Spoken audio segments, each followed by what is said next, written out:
Yes, mambo ni aje, mambo ni vipi ewe mwana PMTV, karibu kwenye updates za kimichezo ambazo sisi kwa muda huu bwana tumeona tulia na klabu ya Simba. Klabu ya Simba ambayo leo hii ndo imeondoka Tanzania bara kuelekea visiwani Zanzibar kwa ajili ya michuano ya Muungano Cup, michuano ambayo jana ilifunguliwa na klabu ya Young Africans kwenye kucheza dhidi ya Makumbi City, huku wananchi wakiibuka na ushindi wa mabao 4-0 na hivyo basi kuweza kubook ama katia tiketi ya nusu finali katika michuano hiyo. Klabu ya Simba itakuwa na mchezo dhidi ya Mafunzo tarehe 23 Aprili mwaka 2026 majira ya saa 2:30 usiku kwa saa za Afrika Mashariki katika dimba la New Amani Complex. Lengo kuu la sisi na update hii bwana sio mchezo wa klabu ya Simba,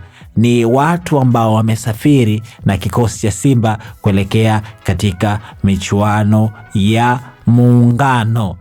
Moja kati ya majina ambayo yamewashtua watu wengi sana ni jina la kiungo raia wa Kenya, na si mwingine ni Mohamed Bajaber ambaye ameonekana kwenye picha akiwa anasafiri na kikosi hicho cha Wanalunya. Sasa maswali yamekuwa mengi, kiungo huyo alikuwa wapi? Alikuwa anafanya nini? Na je, kwa nini klabu ya Simba imeamua kuondoka naye hivi sasa? Nikukumbushe tu, kiungo huyo raia wa Kenya alitolewa katika mfumo wa usajili wa kimataifa, lakini leo hii ameonekana na kikosi hicho cha klabu ya Simba kuelekea visiwani Zanzibar. Na mara ya mwisho kuonekana kwenye pitch kiungo huyo raia wa Kenya alikuwa akiitumikia timu yake ya taifa ya Kenya katika michuano ya FIFA Series. Sasa maswali yamekuwa mengi. Je, klabu ya Simba ina mpango gani na Mohamed Bajaber? Na kama ametolewa kwenye usajili wa kimataifa ama mfumo wa usajili wa kimataifa, lengo kuu ni lipi?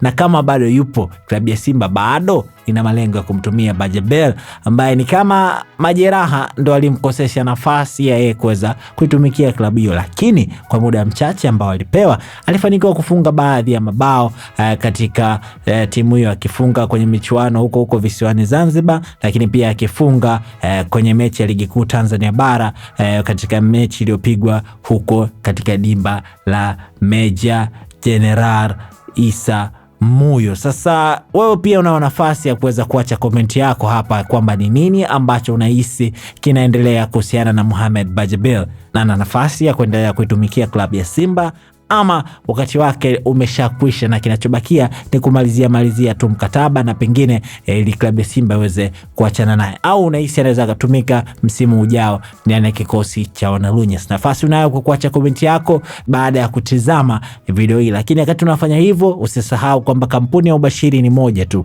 nayo ni pmbet.co.tz, kwa sababu huko odds ni za kijanja mno, lakini pia sio odds tu, huko ukishinda pesa unaingia kwenye draw ya kushindania Toyota IST ambayo inatoka kila baada ya wiki 5. Website yao ni pmbet.co.tz. Mimi naitwa Raymond Elias.